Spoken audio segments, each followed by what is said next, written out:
Film की शुरुआत होती है एक छोटे लड़के जैमी और उसकी बहनों से, जो अपने घर में कार्टून देख रहे होते हैं, लेकिन उनके कमरे के बाहर लोग चिल्ला रहे होते हैं और डर के मारे इधर उधर भाग रहे होते हैं। जैमी को जिज्ञासा होती है और वो सुनने की कोशिश करता है कि क्या हो रहा है। अचानक ज़ॉम्बी घर में घुस आते हैं और सबको ज़ॉम्बी बना देते हैं, बस जैमी को छोड़कर। डरा हुआ जैमी अपने पापा के चर्च में भागकर पहुंचता है और उन्हें बताता है कि सब ज़ॉम्बी बन गए हैं। जैमी के पापा उसे संभालते हैं और कहते हैं कि सब ठीक हो जाएगा। वो अपनी चेन जैमी को देते हैं और कहते हैं कि निकल जाओ, लेकिन थोड़ी ही देर में उसके पापा भी ज़ॉम्बी बन जाते हैं। मजबूरन जैमी को अपना घर छोड़कर बहुत दूर भागना पड़ता है। 28 साल बाद स्पाइक नाम का एक लड़का उठता है और एक खास दिन के लिए तैयार होता है। वो एक ऐसे आइलैंड पर रहता है जहां बाकी लोग भी हैं जो ज़ॉम्बी आउटब्रेक से बचे थे। ये आइलैंड मेनलैंड से एक रास्ते से जुड़ा होता है जो सिर्फ लो टाइड के समय दिखता है। स्पाइक नीचे आता है और अपने पापा जैमी के साथ नाश्ता करता है। उसी समय स्पाइक की बीमार माँ आयला एक अजीब सपना देखने के बाद उठ जाती है। जैमी उसकी आवाज सुनता है और उसके कमरे में देखने जाता है। थोड़ी देर बाद स्पाइक भी अपनी माँ के पास जाता है। आयला गुस्सा हो जाती है और पूछती है कि स्पाइक स्कूल क्यों नहीं गया। जैमी उसे बताता है कि वो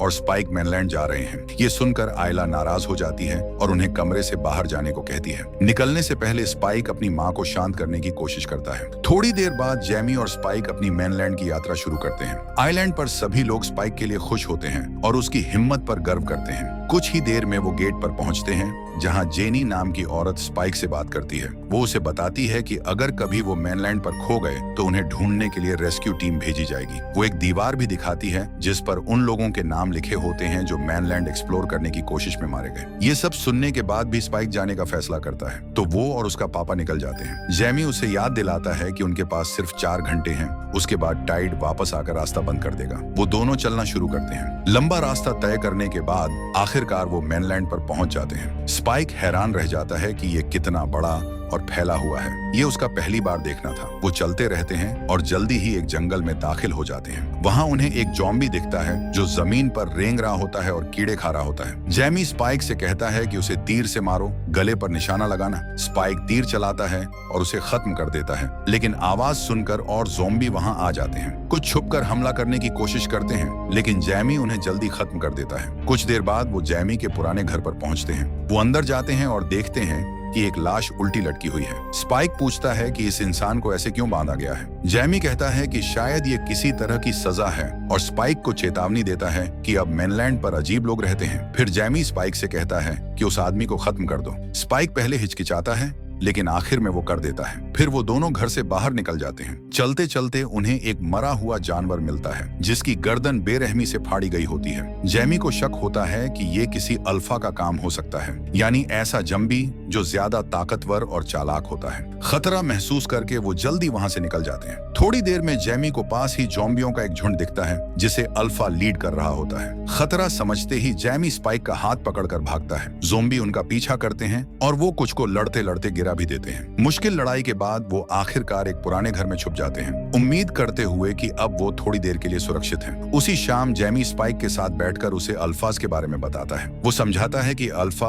आम ज़ॉम्बियों जैसे नहीं होते, वो ज्यादा स्मार्ट, ताकतवर और मारना मुश्किल होते हैं। जैमी ये भी बताता है कि वो अभी लड़ नहीं सकते क्योंकि उनके पास तीर खत्म हो गए हैं, इसलिए उन्हें इंतजार करना होगा और सावधान रहना होगा। थोड़ी देर बाद बड़े बड़े जानवरों का झुंड उस पुराने घर के पास से गुजरता है जिससे जमीन हिलने लगती है। जैमी समझ जाता है कि घर गिर सकता है। वो जल्दी से स्पाइक को जगाता है और दोनों बाहर भागते हैं। ठीक उसी समय जब घर पूरी तरह ढह जाता है, वो दोनों वापस आइलैंड की ओर चलना शुरू करते हैं और आखिरकार उस बीच तक पहुंचते हैं जो मेनलैंड को उनके घर से जोड़ता है। टाइड लो होता है तो वो पार करना शुरू करते हैं, लेकिन उन्हें पता नहीं होता कि अल्फा दूर से छुपकर उन्हें देख रहा है। चलते चलते उन्हें अचानक पीछे से आवाज सुनाई देती है। वो अल्फा था और तेजी से उनकी तरफ आ रहा था। दोनों जितनी तेज भाग सकते हैं भागने लगते हैं। जैसे ही वो गेट तक पहुंचने वाले होते हैं, अल्फा लगभग उन तक पहुंच ही जाता है, लेकिन तभी गेट की तरफ से एक बड़ा आग का तीर निकलता है और सीधे अल्फा को लगकर उसे मार देता है। जैमी और स्पाइक आखिरकार सुरक्षित गेट तक पहुंच जाते हैं। उस रात आइलैंड पर जश्न मनाया जाता है। स्पाइक की बहादुरी के लिए बड़ा पार्टी रखी जाती है, लेकिन जब बाकी लोग मजे कर रहे होते हैं, स्पाइक देखता है कि जैमी एक औरत को किस कर रहा है। ये देखकर उसे बुरा लगता है। उसे लगता है कि जैमी उसकी बीमार माँ को धोखा दे रहा है। उदास होकर स्पाइक पार्टी छोड़ देता है और घर की तरफ चला जाता है। जब वो घर पहुंचता है तो देखता है कि एक बूढ़ा आदमी सोफे पर सो रहा है। बूढ़ा आदमी जाग जाता है और स्पाइक को इतना जल्दी लौटते देख हैरान हो जाता है। वो स्पाइक से पूछता है कि उसने मेनलैंड पर क्या देखा। स्पाइक बस इतना कहता है, आग और बहुत सारा जंगल। जैसे ही स्पाइक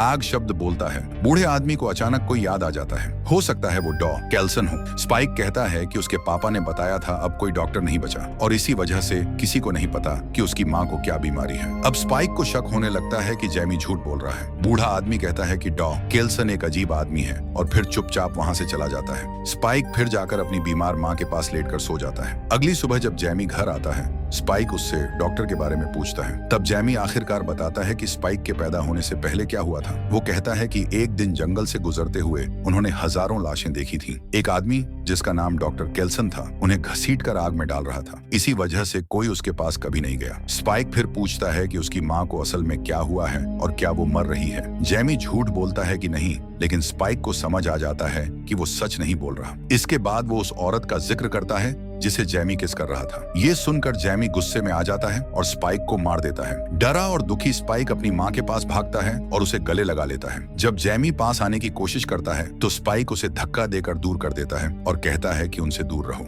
खुद को बेबस और गुस्से में महसूस करता हुआ जैमी घर से बाहर निकल जाता है। थोड़ी देर बाद स्पाइक गेट के पास वाले चौकी के पास एक छोटी सी आग लगा देता है। जब गार्ड्स उसे देखने जाते हैं तो स्पाइक अपनी माँ को लेकर चुपचाप गेट से निकल जाता है और मेनलैंड की तरफ बढ़ जाता है। चलते चलते स्पाइक अपनी माँ से कहता है कि तुम्हें कुछ गड़बड़ है और हम उस डॉक्टर के पास जा रहे हैं जो नॉर्थ में रहता है। कुछ देर चलने के बाद उन्हें एक पुराना छोड़ा हुआ चर्च मिलता है और वो वहीं रात गुजारने का फैसला करते हैं। उस रात जब वो सो रहे होते हैं, एक बड़ा जंबी स्पाइक पर हमला करने आता है, लेकिन आयला जाग जाती है और उससे लड़ लेती है। अगली सुबह जब वो उठते हैं तो आयला को कुछ याद ही नहीं रहता कि रात को क्या हुआ था। वो दोनों आगे चलते हैं और मेनलैंड के अंदर और गहराई तक जाने लगते हैं। उसी समय मेनलैंड के एक और हिस्से में सोल्जर्स का एक ग्रुप ज़ॉम्बियों के हमले में फंस जाता है। उनमें से कुछ को काट लिया जाता है और वो भी ज़ॉम्बी बन जाते हैं। कुछ सोल्जर्स किसी तरह बच निकलते हैं और सुरक्षित जगह ढूंढते हैं, लेकिन तभी अल्फा आकर फिर हमला कर देता है। वो और लोगों को मार देता है और आखिर में सिर्फ एक सोल्जर किसी तरह बच निकलता है। इधर स्पाइक और आयला खुले मैदान से गुजर रहे होते हैं।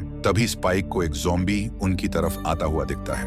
वो जल्दी से उसे मार देता है, लेकिन उसके बाद और ज़ॉम्बीज आना शुरू हो जाते हैं। दोनों भागकर एक पुरानी छोड़ी हुई फ्यूल स्टेशन में छुप जाते हैं, बिना ये जाने कि वहां अंदर बहुत सारा ज्वलनशील गैस है। ज़ॉम्बीज उनका पीछा करते हुए अंदर आ जाते हैं और उन्हें घेर लेते हैं। जब हालात और बिगड़ जाते हैं तभी एक सोल्जर वहां पहुंचकर ज़ॉम्बियों को मार देता है और उन्हें बचा लेता है। बाहर आकर वो अपना नाम एरिक बताता है और कहता है कि वो स्कॉटलैंड से है। वो आयला को कंधे पर उठाकर मदद करता है और स्पाइक को बताता है कि उनकी बोट डूब गई थी, इसी वजह से वो इस इलाके में फंस गया है। एरिक पूछता है कि वो कहाँ जा रहे हैं। स्पाइक दूर आग की तरफ इशारा करके कहता है कि वहाँ एक डॉक्टर है। कुछ देर चलने के बाद वो लोग आराम करने रुक जाते हैं। एरिक और स्पाइक बैठकर बातें करते हैं। अचानक आयला फिर से नॉर्मल तरीके से बर्ताव करने लगती है और चुपचाप आग की तरफ चल पड़ती है। स्पाइक और एरिक जल्दी से उसके पीछे पीछे जाते हैं। चलते चलते उन्हें अजीब सी ज़ॉम्बी की चीख सुनाई देती है और वो उस आवाज की तरफ जाते हैं। वहां आयला को एक प्रेग्नेंट ज़ॉम्बी मिलती है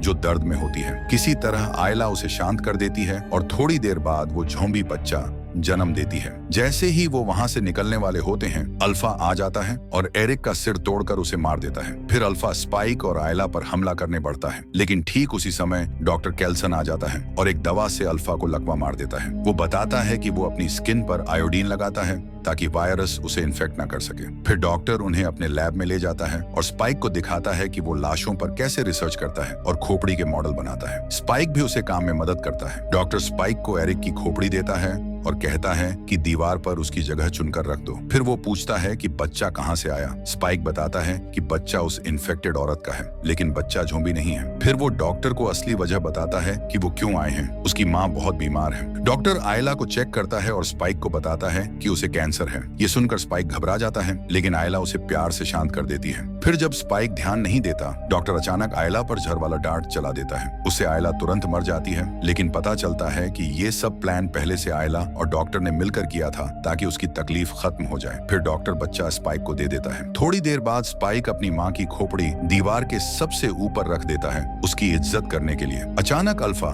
झोंबी वहां आ जाता है। स्पाइक और डॉक्टर छुपने की कोशिश करते हैं, लेकिन अल्फा डॉक्टर को पकड़कर उसे मारने लगता है। तभी स्पाइक जल्दी से एक झरवाला डार्ट उठाकर अल्फा के हाथ में घुसा देता है और उसे मार डालता है। उसके बाद डॉक्टर स्पाइक से कहता है कि घर वापस जाओ और बच्चे का ध्यान रखो। 28 दिन बाद स्पाइक उस बच्चे को लेकर एक चिट्ठी आइलैंड पर भेजता है। उस चिट्ठी में वो लिखता है कि उसे डॉक्टर मिल गया था जो असल में एक अच्छा इंसान निकला। वो ये भी बताता है कि बच्चा इन्फेक्टेड नहीं है, लेकिन आयला अब नहीं रही। जब जैमी चिट्ठी पढ़ता है तो वो स्पाइक को ढूंढने आइलैंड से बाहर निकलने की कोशिश करता है, लेकिन हाई टाइड की वजह से रास्ता बंद हो जाता है और वो जा नहीं पाता। उधर मेनलैंड पर कुछ ज़ॉम्बीज फिर से स्पाइक पर हमला करते हैं, लेकिन वो उनसे लड़कर बच निकलता है। तभी एक नया ग्रुप वहां आता है और उसकी मदद करता है। उनका लीडर आगे आता है और अपना नाम बताता है। मेरा नाम जिमी है। ये वही बच्चा है जो फिल्म की शुरुआत में था, और यहीं पर ये फिल्म, ये कहानी खत्म हो जाती है। वीडियो पसंद आया हो तो लाइक ठोक दो और चैनल को सब्सक्राइब करना मत भूलना।